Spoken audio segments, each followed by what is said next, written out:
listening to The Review on the OSG Sports Podcasting Network. Welcome to another round of The Review. This is The Review here on the OSG Sports Network. John here, John there, Marty there, John there. So it's three Johns and a Marty. Three Johns and a Penguin or something like that. There's a joke in there somewhere. All right, guys, it is that time, and I know that we have Wilkie for like the A block just to talk about the week that was. And I know that if we wanted to, guys, we could talk about Missouri State and Kennesaw State. But I know that yeah, I figured that we'll punching below the belt early. I know. I know. First time back in a while off of the milk carton, and so it's instantaneously brought. So well, I mean, the Bears gave a great effort. Absolutely, literally poking the bear. They were two evenly matched teams, two outstanding quarterbacks. It was big play after big play, especially in that fourth quarter. Unfortunately, Kennesaw got the biggest play of them all, and they scored last and ended up winning. And you went for why did you go for a fake field goal, dude? Why did you go for a fake field goal? Yeah, and why did you let the kicker try to run around the end? That was questionable to me too. Unless you got that Penn State kicker. Yes. I said a few choice words when that happened, but what got me was the pick six at the end of the game by Kennesaw. I'll just say, you just fall down. You've won the game, just fall down. But I guess do need to pad his stats. But anyway, great effort by the Bears. They're now 7-4 on a year where I didn't know what to expect. And, they're competing, or at least we're competing for the Conference USA title, which they couldn't win because of the probationary period. Yes. And Patrick Ransdale, their athletic director, was lobbying that rule needs to go away. I tend to agree with him. But all I can say is the Bears are 7-4. The Delaware Blue Hens are 6-5. Or no, wait a minute, they're 5-7. And somebody's sleeping on the couch. By Wake Forest. So right now I'm winning the house divided. Well, they don't play head-to-head this year. Well, no, but we will be making a field trip when they do. See, Wilkie is saying all of these things because Pat is not in the room. He's out of earshot. Yes, he's out of earshot, so he can get away with it right now. Delaware, by the way, had a rough day against Wake Forest. So yes, they did. Thank God. Yeah. All right, so let's blow through the top 25, and this was the week of basically either homecoming or paycheck in a lot of instances. And so there will be games that I'll mention here in the top 25 that if you'll want to talk about them, you can, but I'm just going to play the cliffhanger way of Price is Right. And if you want to talk, just start talking about it. Otherwise, we're not going to talk about it and we'll keep going. Ohio State over Rutgers. It was 14-3 at the break, and then Ohio State found their offense second half, or Rutgers did not find their defense second half. Big win there by 33. Texas A&M, Samford was a paycheck / homecoming game. Samford has yet to adjust to the life of NIL, and they have dismissed their longtime head coach, Chris Hatcher. So 48-0 there with Texas A&M. Georgia. And most importantly, their soccer and swimming and track programs are funded. Yes, absolutely true. In the SoCon, that is absolutely important these days. Georgia, no problems. It was senior day, and you had a lot of players playing. Gunnar Stockton did not answer questions post-game. Everybody was freaking out because he normally does. Georgia said, we're just giving the man the day off. So if the angst and concern over not having your starting quarterback answering questions post-game, that was probably the biggest story in a 35-3 win that really wasn't that close. What high school did they play? That would be the University of Charlotte, sir. It is the Fighting 49ers. The Fighting And John, us living in Metro Atlanta and Georgia, yes. That's going to be talked about throughout the week leading up to the Georgia Tech game. So he tells me that while I'm taking a sip. Okay. Sports radio in Atlanta, right? Thanks you. Yes. Yeah, really. Timing's everything. No kidding. And we'll talk about what Georgia Tech will contribute to the mess coming up in a bit. Oregon by 15 over USC, 42-27. In Eugene, it was a slow start. Does anybody care? I thought it was a big game for a Southern Cal. And up until the second half, I thought they really showed well for them. But Oregon's starting to kick it into gear. Mhm. And again, as I just said, timing's everything, and Oregon seems to be peaking at the right time. And if both those teams were in the SEC, ESPN would say they should both get in. And USC would probably be more like 13 and when wedging their Yeah. way into the We, tournament. we would say quality loss and then hypothetical this. Yes. And those, Marty's getting all of those key Yeah, buzzwords. I've got a T-shirt that says SEC. We just hypothetical more. Well, yeah. Has a quad one win in the vernacular of college football now? Mm-hmm. It's coming soon. It's coming soon. Speaking of the SEC, two carpetbaggers, Missouri and Oklahoma, played in something akin to how do we phrase this? Like the shower scene from Psycho. It was ugly. And it was bad. I mean, it was just, dogs and cats living together, mass hysteria, rain all over the place. The only place it didn't rain was indoors, and then I would debate that. 17-6, it was ugly. Number 8 Oklahoma. It was a classic Big 8 game. Good Lord. Good Lord. Yeah, take the under run. Oklahoma wins that one, and they're now 9-2. They always that win, one, kids. or Mizzou and Norman. Yeah, I mean, literally, it is the quietest, most unsuspecting 9-2 that I've seen in quite some time with Oklahoma. They have managed to wrangle and wangle their way to a 9-2 and number 8 ranking, pending the new poll when that comes out. And we always know how difficult it can be to take a new poll sometimes. Notre Dame put 70 on Syracuse. Sly, do you want to talk That's what about? I need on a Sunday morning, right, Marty? Yes. Yeah. Was that thunder I just heard? New poll. Sly, do you want to talk It about got dark all of a sudden. Notre Dame putting 70 on Syracuse? What the hell happened here? I do. It was competitive for a while, and then there was the coin flip. I was going to say, they were competitive during pregame warm-ups. Props to you for still wearing a sweatshirt today. Yeah, no kidding. Some interesting statistics from this game. Syracuse had more first downs. They dominated the time of possession, 42-18, but still needed a late touchdown to eke out a 63-point loss at the end. So yes, did they cover? Ugly times. One more note: I have it on good authority that members of the Syracuse athletic department have put a tent camp outside the NCAA's offices to try to get Kyle McCord some more eligibility. So we'll see how that goes. Oh boy, Jeremiah. Defense was just a suggestion by the Orange, right? Yeah, I mean, Notre Dame, by the time their offense ran one play, they're already up 21-0. So it was a pretty wild game. Two picks and a punt return, and it was 21-0. It's nice to see that and not have the Cleveland Browns do it for me. Well, but it's coming. There were some rare numbers that were posted by Syracuse. Joseph Filardi, or I guess up in Western New York, Joseph Filardi, 14 to 26, 83 yards, averaged 3.2 yards per pass attempt, no touchdowns, 3 picks, and it takes a lot to get a QBR of 11.9 as a starting quarterback. You are saying that to a Browns fan. I know. I am aware. And Luke Carney, 3 of 4 for 12 yards, and he actually doubled the QBR, didn't throw a pick. He had a QBR of 29 on a 3-yard per attempt average. So congratulations to Syracuse. And by the way, Filardi was tied for the most rushing yards for Syracuse that day as well. So he contributed 116 yards of total offense for Syracuse, running and passing on the day. And it was 14 rushes for 33 yards. And he almost had as many yards per carry average as he did pass yards per attempt. 2.4 on the rushing and 3.2 in the passing. Let's just say it was a long day for Syracuse, who are now 3-8, and it ain't good at the former air conditioning facility in Syracuse, New York. Bama put 56 on Eastern Illinois. Get-in price there was $8. Enough said. And at least Alabama was consistent. I will say this: 14 in each quarter. Ty Simpson, 11 of 16, a pedestrian day, 147 yards and 2 picks, no touchdowns. So, I mean, are we inviting Ty Simpson to the OSG Sports postseason coffee, klatch, and cookout?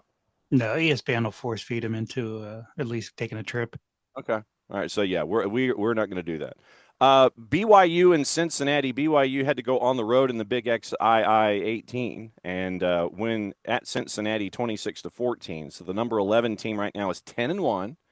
Once again, living in relative obscurity in the Big 12-18, and they're now 10-1 with the win there over Cincinnati. So Cincinnati dropping to 7-4. Probably one of the games of the weekend. Kansas State and Utah. Not necessarily a sentence that I would have put together going into the weekend.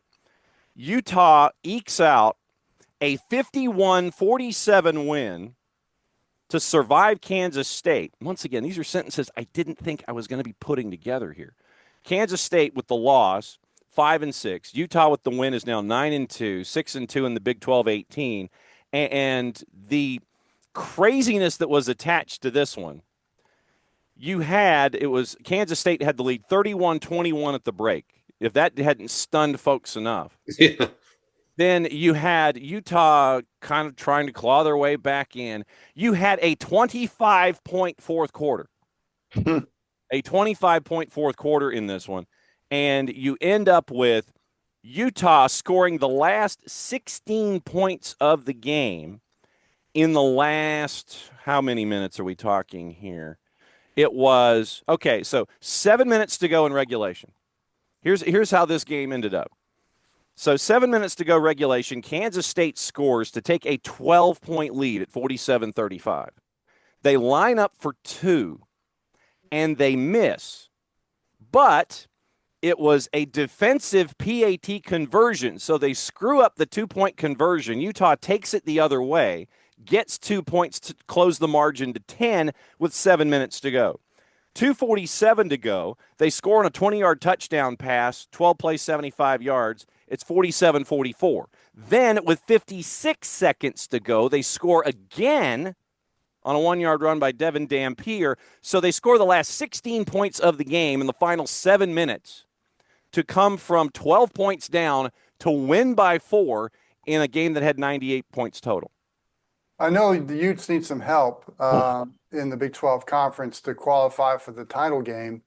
But if they do and they get into the playoffs, say they win it, I don't think I'd want to see Utah in my bracket just because how well coached they are. And usually around this time of year, they are pretty unbeatable.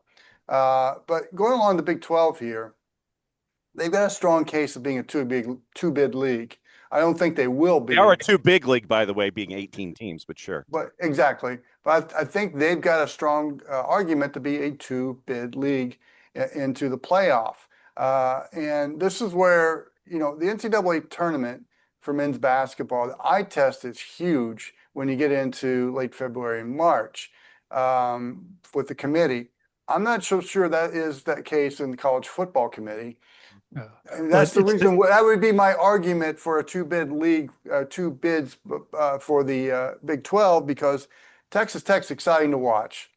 BYU's got probably the most dynamic quarterback, one of the most dynamic quarterbacks in the country, who the nation really doesn't know about, would fall in love with that guy. And Utah is just a solid football team. They're not going to impress you that much, but they're going to scare some people.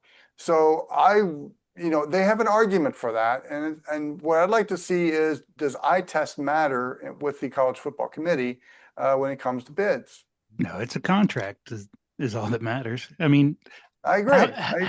Half of what you like about NCAA basketball is Cinderella stories, and they're not even getting a shot. We've got a contract with this league, so let's try to get 5 teams from that league into a playoff. It's a joke. Yeah, the BYU Utah game it was the one that unfortunately knocked Utah out of the playoff, because I think they have a strong case for two teams from that league. The math doesn't add up for anything more than that, and it certainly doesn't add up for more than one ACC team in that scenario. You don't need more than 2 from any league. Yeah. Again, I wouldn't want to see Texas Tech in my bracket either. If I could see Texas Tech making a deep run. At a certain point, give some other leagues a shot.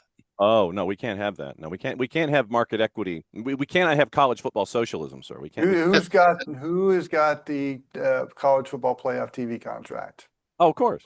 Follow the money. Oh yeah. Well, and as we have The always same people that debate whether a team that had a head-to-head matchup should be ranked higher than the other. Yeah, no, we can't do that either.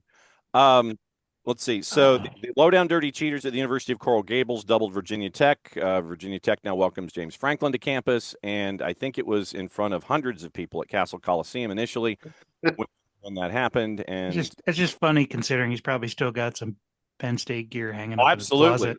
Yeah. Could you imagine what the Goodwill stores look like in Blacksburg? Oh my God. So if we have anybody in Blacksburg, can you kind of tour them out a little bit and see if there's any Penn State gear with a JF monogram on them? Is there like a separate end cap of just like blue and white? Yeah, just the generic blue and white stuff. Hey, wait a second, that kind of looks like Penn State. How did that end up? Wow, look at all these quarter zips. Yes, all this thermal gear. Vandy put 45 on Kentucky, and Kentucky looks like they're going to finish 5-7 because I think they have one more game left, and it's a border game. So Mark Stoops probably will continue to stay. Vandy goes to 9-2 at number 14, and the two teams had to be separated at the half because they don't like each other. Diego Pavia, professional student Diego Pavia, sorry. 33 of 484 and 5 as we invite him to the postseason OSG Sports Cookout and Coffee Clatch and howdy do. That was a game for him to be a showcase. Had 1 rushing touchdown, had 5 passing touchdowns, and so that was the reminder from Nashville to sit there to the folks in New York City and go, hey, look at him, as if we didn't need a reminder. So we have that one there. Okay. Probably the game, we got a couple games here at the bottom half of the top 25 that I do want to get into. Late night, once again, last night, Pitt goes to Georgia Tech, and obviously the juice box purveyors knew something because they had Pitt favored at 2.5 in this one, if not more, depending on which juice box element you went to. Georgia Tech off to a slow start again. You could tell that Brent Key wanted to strangle some people because of the slow start. Down 21-0 after 1 and having to fight and come back, and they ended up with a 2-score game at one point in the fourth quarter. They were driving to make it a 1-score game. Haynes King throws a 99-yard pick 6, and that pretty much put an end to it. So Sly, 42-28, Pitt over Georgia Tech. Georgia Tech at number 16. I think that pretty much F's them for any kind of a playoff.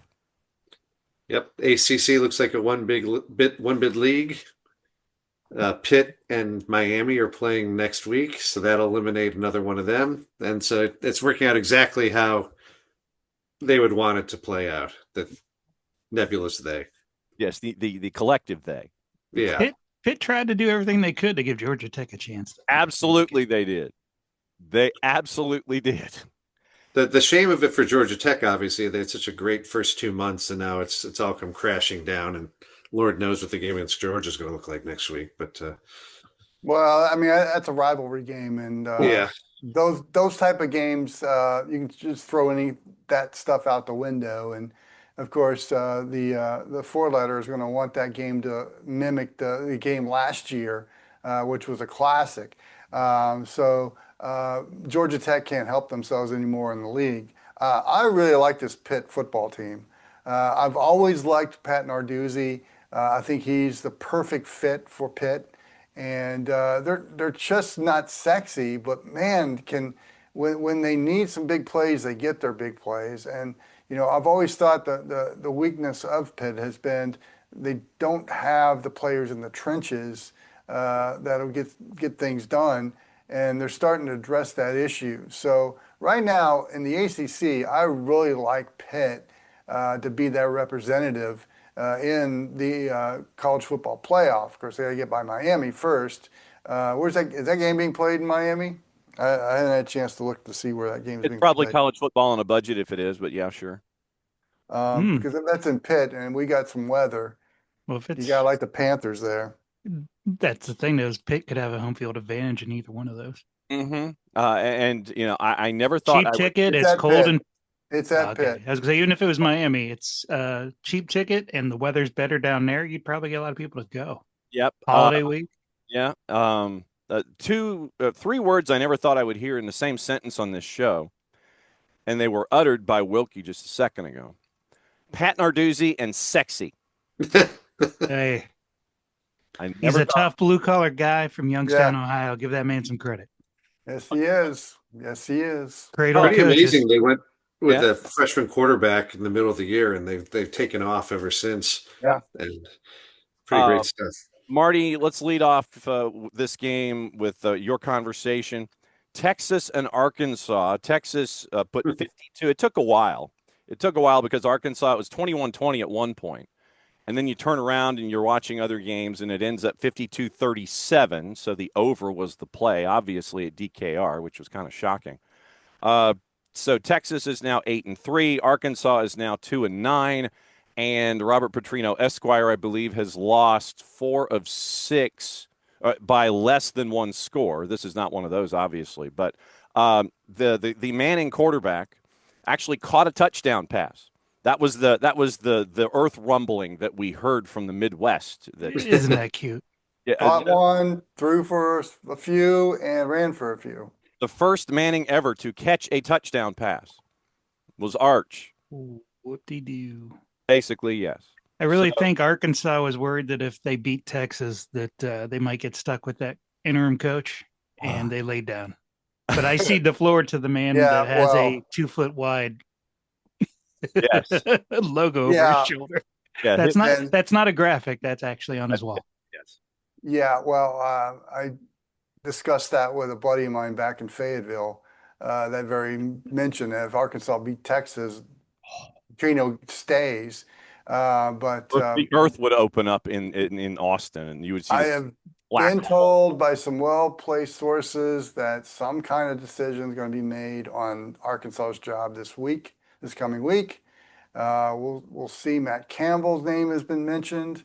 That kind of surprised me. The coach of James Madison is really who I'd love to see. Well, take and the job, also 'cause he's a Kurt Signetti starter kid. yes, and also apparently that boy, the head coach at Clemson, officially interviewed for the gig.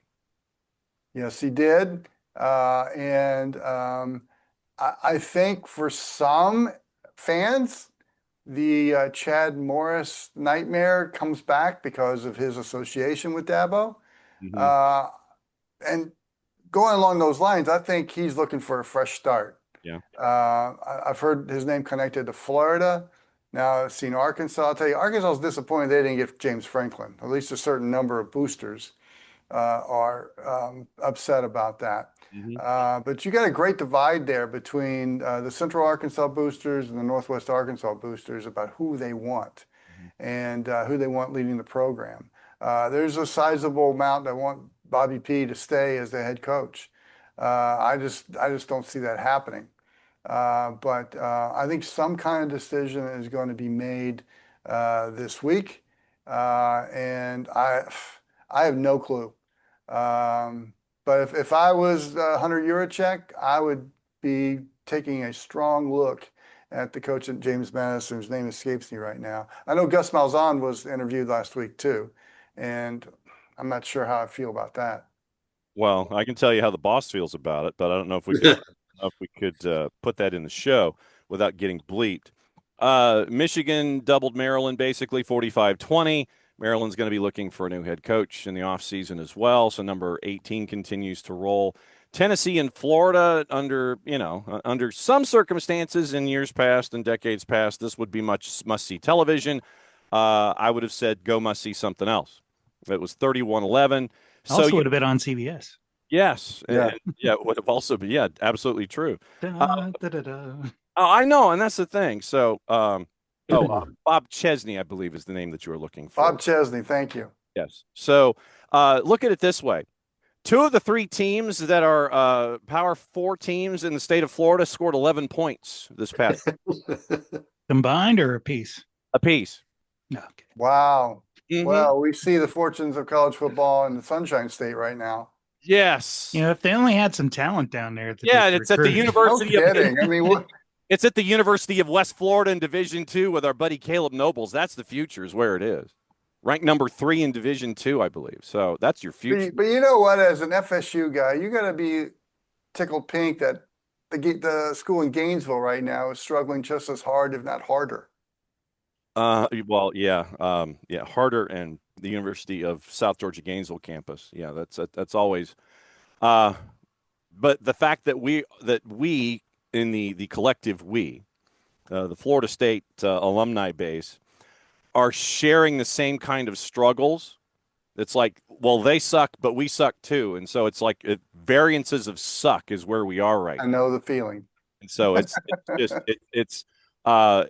and from what I understand, there are discussions, and I don't know if this is going to be something that's going to be taking place in the next 9 days or not, that they're looking at 53 million and they're looking at 45 million, and they're trying, I think December 1st is the cutoff to where it drops.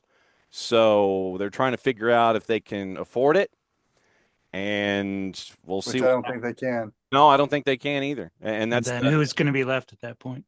And that's yeah. So, and that's why I think you saw a lot of coaches getting dismissed early. So you had teams not having to worry about FOMO and trying to get their replacements, like Virginia Tech getting James Franklin. So that way you get rid of Brent Pry. James Franklin's available. You jump on James Franklin and keep talking through that sentence, as I will here in a second. So just keep going, and you get your guy ahead of everybody else who's chasing after the guy that they want to be their guy too. So yes. Yeah, and I got to go here, guys, but I'll end it on this. Mhm. I don't think we're going to see much movement as far as universities hiring new coaches until Lane Kiffin makes his decision, whether he's staying in Oxford or if he's going to take that monster offer, it seemed reportedly from LSU, or whatever Florida has got on their mind, because he's been connected to that job too. So until that happens, and I guess that'll be announced after the Egg Bowl, I don't think we're going to see much movement at all. And then once that occurs, I think we're going to see a lot of movement. Yes, there will be a lot. Landslide ahead. Absolutely. All right, guys, enjoy the rest of the show. There we go. Let John throw us to break so we can at least get you to the commercial. Well, there you go. Okay, so throw us to break. All right. Well, we've discussed the games that happened.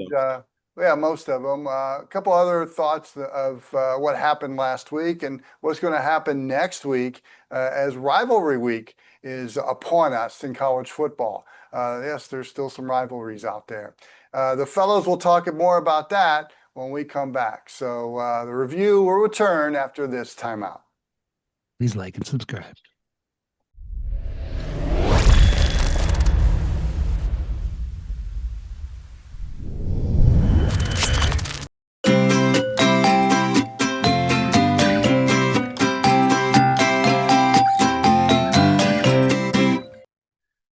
Over here in the OSG sports side of things, we talk football. FOOTBALL. College football version here with the college football review every single week. But for those of you that like not just football with two O's, but football with a U, FUTBOL, there's the Soccer Down Here Network.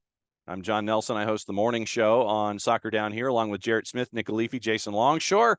And if you're looking for the best information when it comes to the world of soccer, based in the southeastern United States, but we don't leave anything off the table.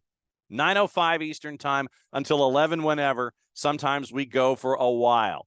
SDH Network morning show, soccer's morning show, Monday through Friday, plus all the live events we do.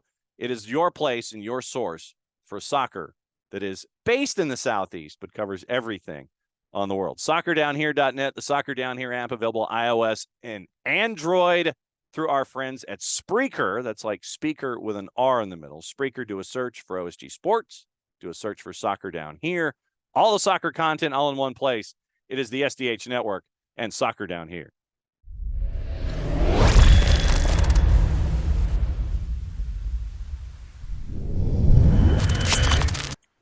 Welcome back to the review. It is the second block, the B block, and no, we have not finished talking about the top 25. No, John Fox could not escape the show without talking about what happened at 21 as we pick things back up in the rest of the top 25 and the other games that matter before we get into the week that will be in football on a budget, the early returns. What in the blue hell happened at Camp Randall? We knew it was football on a budget. I think it was $9 to get in, and we figured, okay, yeah, everything will be great. You go in, you tailgate, You go in, you jump around, you leave. Somebody forgot to tell Wisconsin this, and somebody definitely forgot to tell Illinois where Camp Randall Stadium was in the state of Wisconsin. Wisconsin 27-10. They get their 4th win of the year. Illinois still trying to find that 8th win. What the hell happened here, sir? So this year, Illinois has played 2 night road games, and both have been a complete disaster at Indiana and at Wisconsin. So my first suggestion would be to evaluate the prep for a night road game for next year. So aside from that, I really get the feeling that Illinois thought they could just waltz in and that Wisconsin wasn't going to score that much on them and they could just sort of grind out a win. But when you throw in special teams debacles and missed field goals and an unforgivable defensive first series where they allowed Wisconsin to take 9.5 minutes off the clock and score a touchdown, it just set the whole mood at the stadium. Like, oh my God, we got a real good chance to win this game. And then it sort of reminded me when Illinois was on offense of the Bills-Texans Thursday night game, where the defensive line of Wisconsin, who's good. I mean, they've played really good defense last month. They just whipped the Illinois offensive line time after time. And Luke Altmaier took a savage beating, much like Josh Allen did. And they just couldn't sustain anything just because he didn't have enough time for any sort of play to develop, and they couldn't run the ball either. So it was just a total nightmare. And the only thing that saved the night was the premiere of the Hallmark movie about the Buffalo Bills. I mean, that was way better than anything I saw at Camp Randall. So more realistic. For all the talk I've had about Luke Fickell being let go, I saw some signs last night that defense is legitimate. If they get a quarterback in there, they're starting to move in the direction of what Wisconsin should look like. And we'll see what they do in the offseason, because defense came to play. TCU and Houston. TCU pretty much pushes Houston further down the pecking order. TCU gets a 17-14 win. They scored 14 of those 17 in the first quarter and didn't look back. I think the old adage of the offensive coordinator turning to the defensive coordinator after the first quarter. All right, we're done. It's up to you now. You got this. We're done. You got this. And Houston held to 14 points. Touchdown in the second, touchdown in the third. TCU gets their 7th win. They're now 7-4. Tulane to Temple. And this one gives, once again, everybody who's chasing after John Sumrall to be their new head coach here in the south of the Mason-Dixon line more fodder for that. Tulane with the 24-point win. Tulane now 9-2, and they're going to be chasing after with North Texas and everybody else trying to get that 12 seed to be the Go 5 representative into the tournament. But I think John Sumrall definitely is continuing to make his name one of those that if you're looking for a head coach that is off the beaten track and not the guy that's going to break your bank, Sumrall might be your guy. And so that's where folks I think are looking at Tulane. And then Arizona State gets their 8th win of the year, 42-17 over Colorado. Colorado's long year continues right now. They are 3-8. Oof. Any other games on the board off the top of your head, Sly, that stuck with you outside the top 25 for any reason whatsoever before we get into previews? Not really. I think the more interesting games are going to happen this upcoming week. Good for you. Absolutely. Yeah. Marty, I will say, Youngstown State, they break out the icy white Pete the Penguin helmet. That was epic. And they get a monkey off their back of not winning at the Unidome since I think I was in college. I mean, it was that when they broke out. Bo Brungard for Walter Payton. Saying it again. Yeah. I mean, it's when they broke out the all white Pete the Penguin helmet, I was like, damn, that's pretty sweet. That was clean, and that was well done. So also on the board yesterday, as we're talking on Saturday, it was Brawl of the Wild, and that was the focus of the College Football X this week, catching up with Tom Wiley and the voice of Montana State, Keaton Galogly. Montana State gets the win. They win 31-28. The game lived up to its billing, and it crashed ESPN Plus. Ooh. It literally crashed ESPN Plus on multiple occasions, especially at kickoff and then in the fourth quarter, because as I was watching, if you want to call it that, the boss and I were watching Auburn and Mercer in front of us. I had on the small screen, I had Brawl of the Wild when I could log on and find it and when it would actually stick. 31-28 your final, Montana State in a battle of 2 and 3 in FCS. And that was the first time they could think of in the 124 years of this rivalry that the game winner would get the Big Sky outright. And so it looks like everything's going to have to go through Bozeman this year with Montana State. 10-2, 8-0 in the Big Sky, Montana 11-1 and 7-1 in the Big Sky there as well. So I'm trying to see if there was anything else in FCS that was worthy. Well, I'll say that you made a good call on Harvard and Yale last week, because that turned out to be a good game as well. Well, and the thing is that we were looking at it, and the boss and I were trying to log on to that one early, and we barely could. And when Yale, by the way, and Harvard goes into this one 9-0, they were the Ivy League rep. They got the big field goal 2 weeks ago to be the Ivy League champ to get into the postseason. Yale goes in at 7-2. And we look at the scores and we see that after one quarter, Yale's got a 10-0 lead. We're sitting there going, yep, that's about par. I mean, Harvard was, I think, 6.5-point favorite going in. Yale ends up getting the win 45-28. And it was, once again, the game, capital T, capital G. And so, of course, the underdog wins that one. So if you took the over, which is probably another good one, 73. As I sit here and I'm trying to scan the rest of FCS, Maine and New Hampshire. New Hampshire's now 8-4 with their 33-27 win. Tennessee Tech, by the way, in the OVC, quiet. 11-1 after their win over UT Martin. 8-0 in the OVC/Big South. So Tennessee Tech kind of quietly working their way up the rankings in FCS as well. Let's see. So you had South Carolina State and Delaware State. If you weren't interested in the teams, go for the bands at halftime. South Carolina goes to 9-3 in that one with the win. As I sit here, like I said, I'm scanning before I go into Division II, and we'll get into that because the playoffs actually started in Division II and Division III. Strange how it works. You get a playoff structure. I don't hear anybody complaining. Oh, because every conference sends somebody? I mean, seriously. Sounds fair and equitable. We can't have that. I'll throw one more thing in there that I thought of. Sure. That Washington State completed the triple crown of scaring teams half to death this year. After Virginia and Ole Miss, they almost took down James Madison this past week. Lost all of them in close games, but good travel schedule for them for the year. They just picked up an NIL deal with the Pens. No doubt. I mean, because they go to James Madison, and when they had the lead for most of the game, and the boss and I were staring at that scoreboard, and we're going, hey, wait a minute here, something's up. But it ends up getting a win there. Portland State go Vicks. They told their coaching staff to go after losing, and they were 1-11 this year, so that happened overnight. South Dakota State in overtime over the University of North Dakota in the Missouri Valley, so that street fight continues. 34-31, the Jacks over UND. Marty, to your point, 35-32, 5 touchdowns for Bo Brungard, 369 total yards of offense, and you now improve to 8-4. Northern Iowa drops to 3-9. If you're keeping score at home, he's a leading rusher and a leading passer in that division.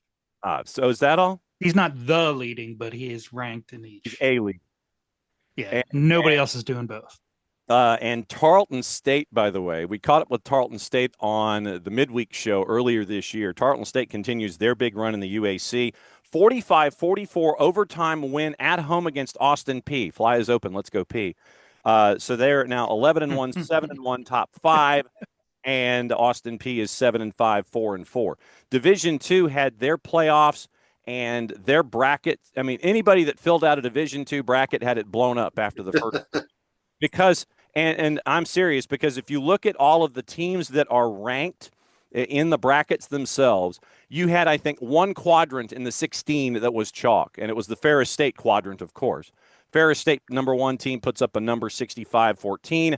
Ashland, the number 4 team, wins. Findlay was the only team in there that was upset, the number 2 seed.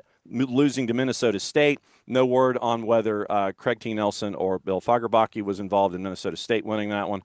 And Indy, the big win there. Other brackets, Kutztown wins. They were the 1. The 4, Indiana, Pennsylvania loses. The 2, Johnson C. Smith loses. The 3, Virginia Union loses to Cal PA. So the upper right bracket went completely and totally in the dumper. And and if you had that one, then you're a better person than I am. Low left, Albany State, they were the 1. They squeaked out a win against Valdosta State. Wingate, the 4, lost 25-24 in one of the craziest endings you will see. So go search out that video of Benedict and Wingate. The end of the game was crazy. It was almost like Cal Stanford at points. The only thing missing was the band. Touchdown with no time left on the clock gives Benedict the win. We mentioned West Florida, the 2-seed advances, Newberry, the 3-seed advances. And then once again, Harding and Pitt State, the Gorillas out of Kansas, they advanced Division II. But Central Washington, your 2, and Cal. I need some Gorillas gear. Yes, you do. Colorado State Pueblo loses to UT Permian Basin in their first years of activity in Division II. So I want to say 6 or 7 of the 16 ranked teams in Division II's opening round are now on vacation. So that is your look at the review, and we'll take a peek at that as we go. I mean, dude, as we said, it's playoffs. It's the playoffs, and they've already started, and they've been done the way. So it's not a foregone conclusion who's going to win these games. Wow. And it was entertaining to watch. That's what I'm saying. Man, I'd love to get that division.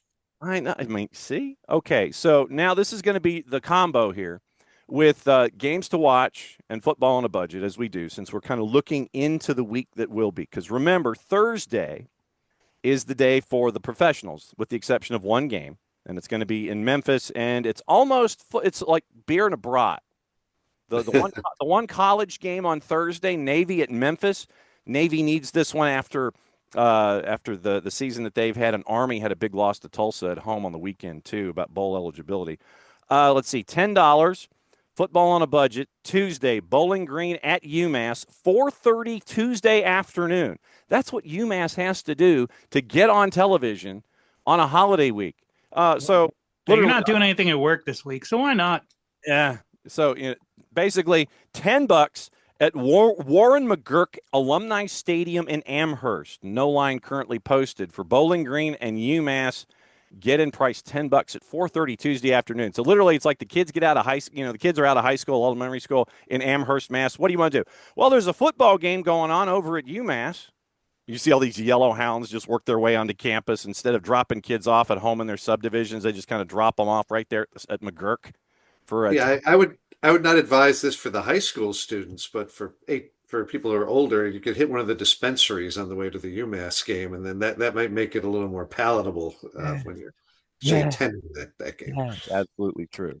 But the kids should definitely be selling their school fundraiser candy there. Oh, absolutely true. Friday is a fairly crowded college football. And looking at it, it's 3, 6, 9, 13 Division I games or games with Division I ties that are attached to it. Obviously, we'll drift in when football on a budget matters. Ole Miss and Mississippi State. It is not football on a budget at Davis Wade. Get in price at noon Eastern, $118. Ole Miss is, as we talk, 8.5, 62.5. Sly, do you care? I care just for the playoff ramifications, as long as Ole Miss holds their end of the bargain, and then their slot is pretty much in order. And then after the Egg Bowl, apparently Lane Kiffin gives his answer. Yeah, I would just watch that one for the awkwardness with him. Oh boy, who does he give his Red Solo Cup to at the end of the day? What will be the next school that he quits after a year and a half? Yeah, exactly. But I mean, he's done well. And this is the thing that gets me. In the time that he has been at Ole Miss, he has basically been given carte blanche to do whatever. And he has turned that program into what it is now. And so I guess it's just, I'm chasing something. I don't know what he's chasing at this point. I know what he's chasing. The direct deposit every 2 weeks. I know. That to me would be Jimmy Sexton more than anybody else if he is a second guy. But why leave Ole Miss? Other than the paycheck, but you know that Ole Miss would match, I would imagine, if they were given the chance to have Lane Kiffin stay at home. I mean, just other than chronic dissatisfaction, I don't know any justifiable reason to do it. He's he's in a place where winning at this level is acceptable. If going to a place like LSU or Florida, or if he has a year I've said this with other jobs, 9-3, 10-2, that may not be good enough, and they may run him out of town. But at Ole Miss, I think he could have a great life, a better life. But that's on him. And this is still got to live in Mississippi, though. Well, but you could also, if you're in Oxford, you could live in Tennessee. You could live in Memphis and commute. In Memphis, you have some fantastic breakfasts, by the way. But the larger point in all of this, let's just say that Lane Kiffin was to leave Ole Miss and go to Destination X, Florida. Then what that does, or if he goes to LSU, so his daughter can go and hang out with her boyfriend, Whit Weeks, who plays at LSU. If Lane Kiffin goes to Destination X, what that does is it creates that window for transfers once your coach is out the door. So if Lane Kiffin, after the Egg Bowl, says, I'm going to Destination X, then the players that are at Ole Miss could, in theory, in that 30-day window after he takes the gig, could transfer to that school that Lane Kiffin will be at in 2025, 26. And you would create a player vacuum in Oxford for a team right now that, in theory, should beat Mississippi State in Starkville. And if they are where they are, then I think that their spot might be impacted in the playoff, because if you have this mass exodus of players because Lane Kiffin goes to Destination X, you've handicapped Ole Miss. And for this TV series that we continue to program, why should I program an Ole Miss program that has a player exodus because their head coach is left? Why would I want to be saddled with Super Train if I don't have to be when it comes to programming this television series, Sly? Well, unfortunately, I may have to bring this up, but there is some precedent for this with Florida State a couple of years ago. So, absolutely true. Yep. Yeah, so we could see it happen. It could also provide their justification for putting Texas in instead of Ole Miss. So there's some things in play here that. Here comes the Manning cast. Yeah, I mean, it's none of this is off the table. So that's going to be a fascinating decision, whatever it is. And that's why we bring it up, because all these dominoes that could be in place. And the boss thoroughly enjoyed, but the boss, by the way, thoroughly enjoyed, for those of you watching on video, she thoroughly enjoyed watching me squirm with all of the exodi that happened with Florida State in that bowl game. And then she just enjoyed me screaming at a television for 3.5 hours, much like it was when I was having to watch them play the University of Coral Gables earlier this year from a hotel room, and I sequestered myself on purpose so no one else could hear me. Utah number 12 at Kansas right now. Get-in price $10 at David Booth Kansas Memorial Stadium in Lawrence. Utah 13.5 and 58.5. I'm surprised by that one. I am too. Dangerous game, actually. Yeah. You take that one. I mean, that's a ding. Yeah, $10 to get into a dangerous game. I'll take it. That's a ding. Yeah. Iowa at Nebraska right now. Iowa 5.5, 38. 38.5 is the total on the road at Nebraska for Iowa. I mean, pound the under. Michigan State and Iowa did not disappoint when it came to the total again this past weekend. It was fantastic. Yeah. Easiest play on the board.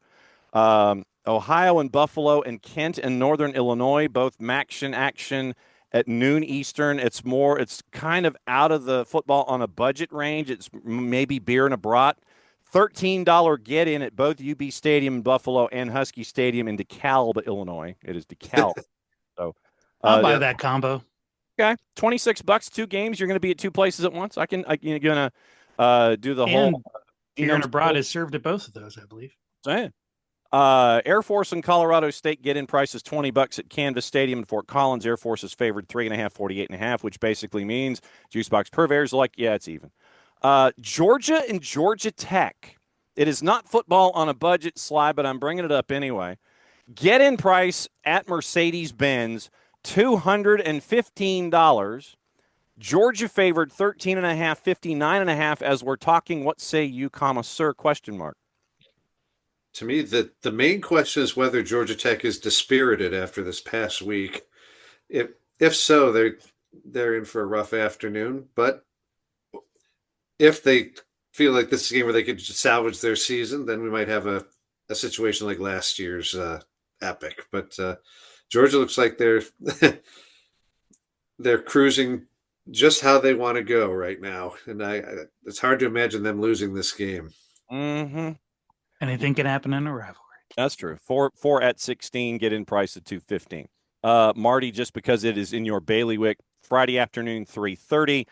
Temple and North Texas. Get in price at $28. No line currently posted. I think that this is another Drew Mestemaker game, and I'm thinking that Drew Mestemaker obviously continues his form, so he is invited to the OSG postseason coffee klatch and cookout. I might actually go to that game. DATCU, it's going to be a fun one, I'll tell you that much. Looking forward to it. Indiana's at Perdon't, 7:30 Friday night. Not a football on a budget, but IU 28.5, 52.5. I would pound that 28.5 like nobody's business, even though it has the largest bass drum on the planet there in West Lafayette. Texas A&M and Texas. Not football. This is the game. Not football Yeah. on a budget. Get in price right now at DKR, 7:30 Friday night in beautiful downtown Austin, Texas. $398 for one ticket. Texas A&M 2.5, 51.5. Sly, what about it? This is the one for those of you who are into the programming of a mini series to watch. Mm-hmm. If Texas wins, This is how they get Texas in. yeah, I mean, then you start looking at other things like the BYU situation or the Ole Miss situation, because Texas has already beaten Oklahoma and Vandy so head to head. So all eyes on this one to see how that plays out. Yeah, if Texas wins that, I'm gonna be looking for Chauncey Billups in the stands. Or Tim Donaghy. That's your Google search for today, kids. Recent scandal. Yes. Saturday. Marty, I'm going to start with yours.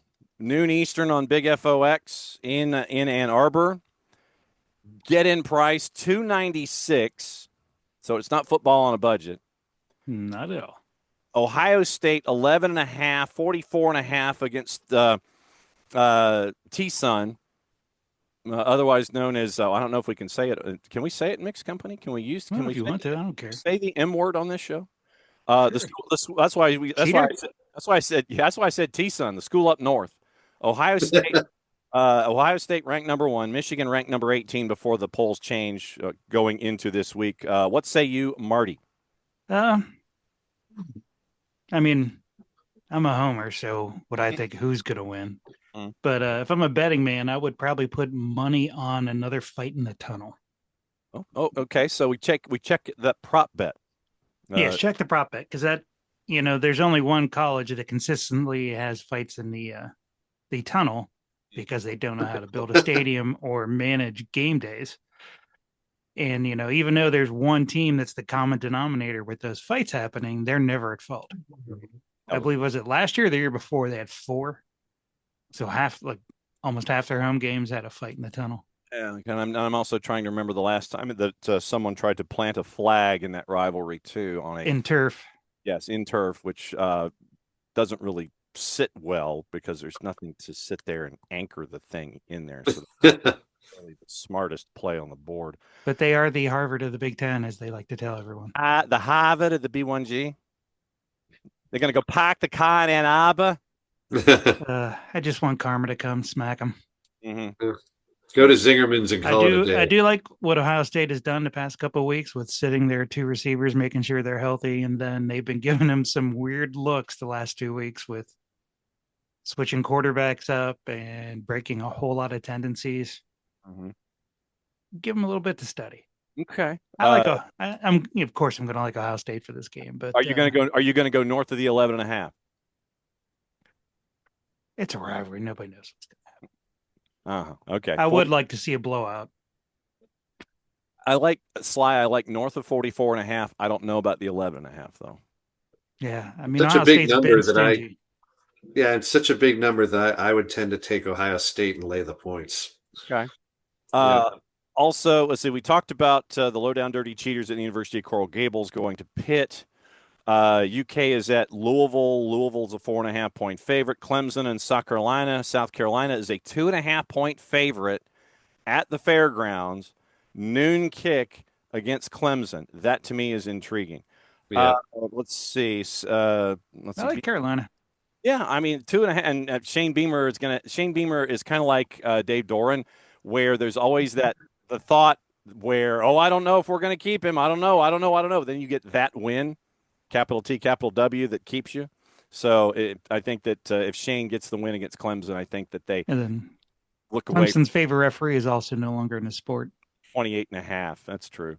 Georgia Southern's at Marshall. Phil is not going to Jones C. Edwards and Huntington to look at that one. For all the Tostitos in Conference USA, after what happened on the weekend with Jacksonville State losing on the road, Jacksonville State hosts Western Kentucky at Amherst in Jacksonville, Alabama. Everything on the line in a three-way dance. If Jacksonville State wins, they get the Conference USA title. Get it in price $33 if you're there. Go. Let's see. Ark State, App State, BC, and Syracuse. Sly, this one is, by the way, Georgia Southern and Marshall's football on a budget at $9, as is UTEP and Delaware, $9. East Carolina, Florida Atlantic, Flagler Credit Union Stadium in Boca is $7. Sly, BC and Syracuse at 3 o'clock on the CW. No line currently posted. And the get-in price for this particular game, $3. Yeah, it's maybe the worst game on the board all weekend. I think because of the start time. I'd go if I didn't have plans. 3 o'clock. Yeah, absolutely. I mean, you could do some heavy partying during the day on that one, and still make it home at a reasonable hour if you're able to get home after a day like that. But Uber. yeah, absolutely for that one. Who's your friend? Absolutely true. So let's see. Also in the 3 o'clocks, it is South Alabama at Texas State and San Marcos at UFCU Stadium in San Marcos. Get in price $8. We've been there before. So what we say is, if we've been there, we want to share the experience with you. If you've been, share the experience with others. If you haven't, get in so you can see the experience in San Marcos. UAB in Tulsa at Chapman. We've been to Chapman a couple of times already this year. Tulsa with the big one on the road. They come home to take on UAB, and it is the get-in price there is $6 at 3 o'clock. LSU and Oklahoma in 3:30 on ABC. Oklahoma right now double digits, 10.5-point favorite, 38.5. Get-in price is $27 to get into the game in Norman. I think that's probably speaking more about LSU than it is about Oklahoma. I can't believe that's not a bigger spread. No. This is one of those games if Texas wins to keep your eye on. Mm-hmm. Absolutely true. Yeah. Vandy in Tennessee. Under normal circumstances, before professional student Diego Pavia was at quarterback in Vandy, this would be one of those games where CBS would be sitting there going, man, that's right, we've got to have Vandy in here somewhere to fill out commitments. But now it is on the four-letter, 3:30 kick, Neyland Stadium, Vandy number 14 in the rankings once again before they come out. The new rankings come out this week. Tennessee at number 20. Tennessee is favored 3.5, 64.5 at Neyland Stadium. Get in price $124. Give me Vandy. Yeah, I'm thinking Vandy, Slide. Yeah, this I wouldn't touch this game with a 10-foot pole. With that, I wouldn't touch it with your 10-foot pole, but yeah, okay. Ouch. Yeah. Yes. Yeah. I mean, that was. I want to watch this game just to see if in yet another one of those environments that we talk about in the Southeastern Conference. 3.5 is. I'm not touching that 3.5, 64. I mean, 64.5. You're saying that the game's going to be in the 30s. I could see that, but like I said, I'm not touching that one. under any circumstance whatsoever. I wasn't putting money on it, but I like Vandy. Nope. Missouri at Arkansas, get in price $9 for number 22 pending Missouri at Arkansas. Missouri 2.5, 58.5 on that one. Scanning down, let's see. Kennesaw State and Liberty. Williams Stadium, Lynchburg, Virginia, get in price $9. Kennesaw State once again on their way chasing after an 8-win season. If you haven't been to Williams Stadium, go and see Kennesaw State try to get, I think, their 8th win of the season. So that one's there. M.M. Roberts Stadium in Hattiesburg, Mississippi. Troy and Southern Miss. We've been to M.M. Roberts ourselves. Southern Miss, one of those surprising teams that is above 500, chasing after a pre-Christmas bowl game. So Troy and Southern Miss get in price $6. We've been to Hattiesburg before, but we say once again, share the experience with others. We've already been, so salute to Southern Miss. Let's see. A game that used to mean something. Just ask Alfredo Velasco. UCLA and USC. 4:30 on NBC on Saturday. Big NBC, the big peacock from the Mausoleum. Get in price $129. Nope. Not at that price. Not at that Interesting price. game to watch, though. Yes. So then we bring up the other game at 4:30 on the Deuce. And I'm going to yield my section of this particular conversation, and I will leave it to the two of you. Get in price $107.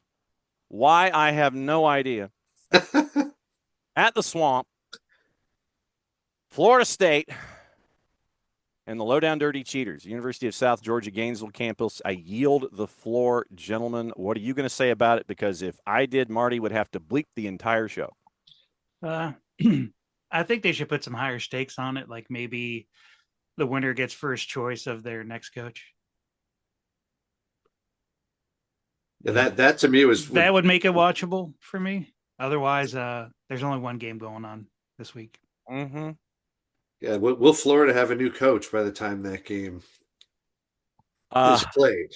I'm thinking no, because they're going to continue to wait, much like Florida State. Winner gets Lane. Well, I don't think that Tallahassee has even interviewed him yet. So I think they're still trying to figure out if they can't afford the $53/$45 million buyout. And the answer is still no.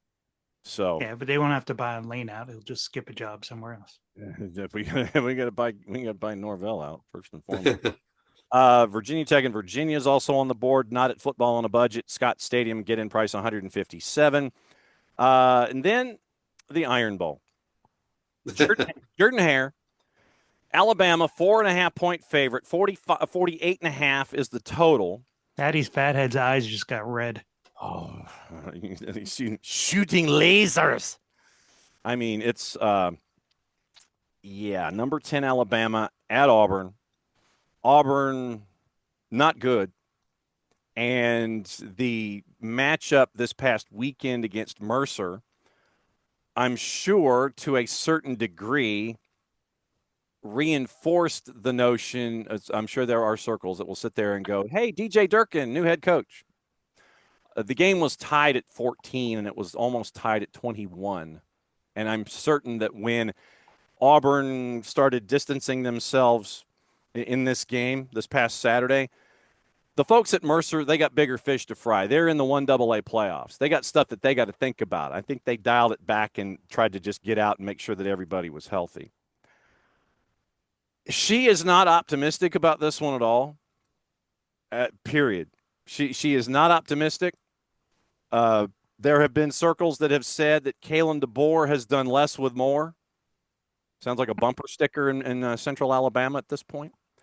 So Sly with Alabama, a 4.5-point favorite, heading into Jordan-Hare at 48.5, where their former head coach in Tuscaloosa has said that place is haunted, and don't think for a second that's not going to end up on the big video board multiple times in the pregame festivities. What say you about said Iron Bowl, sir? So I was debating whether to bring this up or not, but I guess why not at this point? On the drive back from Syracuse during the week, I was, for good or ill, turned on the Feinbaum show, and there's this chatter about, you know where I'm going with this, somehow Jimmy Sexton orchestrating Kalen DeBoer going to Penn State and Lane Kiffin winding up at Alabama. And so I was wondering what you thought of that, and if I mean the Iron Bowl itself. If Alabama loses this game, I mean it's totally their fault because they're a way better team. But And what do you think of all that surrounding the situation? They'll be number 12. Yeah. Yeah. They will be the 12 seed if Alabama loses still. The boss wants one of two people. Neither of them named Lane Kiffin. She wants either John Sumrall from Tulane, or she wants the entire staff from North Texas and Drew Mestemaker and some of the offensive talent to come from North Texas to go to Auburn. Both of those options are economically feasible.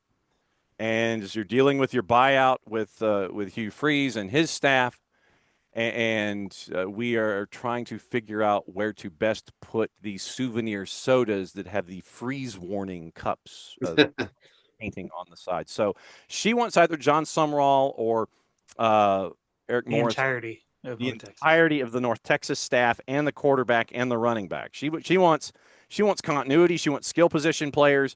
And she wants all of them to work their way up from Denton, Texas, and DATCU Stadium up to the Plains. That's where she's looking. She could give two rat-you-know-whats about Lane and all of the drama that's attached to that one, Marty.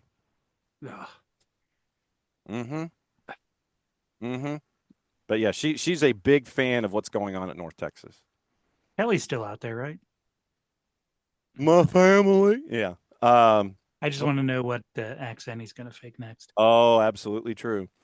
Apparently, Brian Kelly's son Kenzel on LSU's senior night. Long live BK, free my boy. You know who I'm talking about.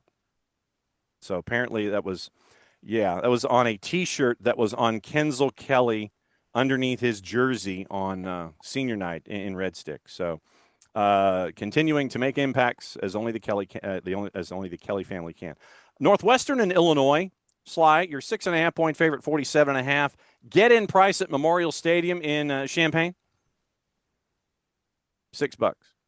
Yeah, why not? I mean, despite the debacle in Madison last night, there's still the chance in the 100-plus year history of Illinois, they've never won 9+ games in back-to-back years. That's still on the table, and that'll be a huge accomplishment. So still a lot to play for.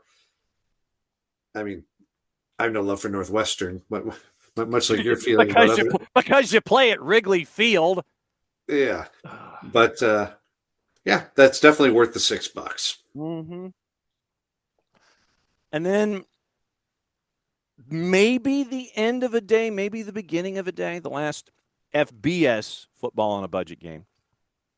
Charlotte at number 24, Tulane. Yeoman Stadium, New Orleans, Louisiana. 7:30 Eastern time on a Saturday night after Thanksgiving weekend in New Orleans. Tulane's got a home game, Marty. Yeoman Stadium, as always, was one of the great venues for us when it comes to football on a budget, and Thanksgiving weekend, they do not disappoint. $7 to go. There's only one game that day. Tulane. Well, your game will have been over. I know, but then I'll be doing a video production for the Friends at Universal. So your game will have been over. You will have edited said video. You can transmogrify from. I'll be recording. John, special. John, I've got a theory of how to play this one if you're in New Orleans. Okay. That you stay home and eat leftovers. Well, no, you do your Thanksgiving thing, maybe into the early afternoon, and then you go out all night, and then you're waking up just in time to make it to the Tulane game. I mean, and start your night out. I agree with you. Start your night out there and just keep going. I mean, this is what we're saying. Yeah, I love that approach. This is how you handle it. This is how it works. Yeah. All right. So what are we anticipating, gentlemen, at your respective casas for Turkey Day and the Turkey Day weekend? Sly, what's going on in the Casa Day, Sly? We I think it's going to be a very degenerate weekend on a number of levels, including watching football. And so football will just be a part of the shenanigans going on. Absolutely nothing wrong with that. Marty, I know you're editing videos, but what else is going on with the fam there in Texas? We'll be invading my brother's house and then trying to skip out before they do dishes. Excellent. Yes. And we will be doing the 2.5-hour drive from here down to Montgomery, where the family is centrified. And I will be getting out because I have live television to do on Friday as well. So that's another go round of the review. Enjoy your rankings. Enjoy your weekend. Enjoy your random Thanksgiving Day plate that is brought in by an individual that you thought you maybe invited, maybe didn't. You didn't, well, and you can't remember. And they brought in like the random overcooked bean salad with the crumbs over the top of it. You know, the broccoli and cheese or something like that, or the fruit salad that you didn't know existed that has some weird colors attached to it.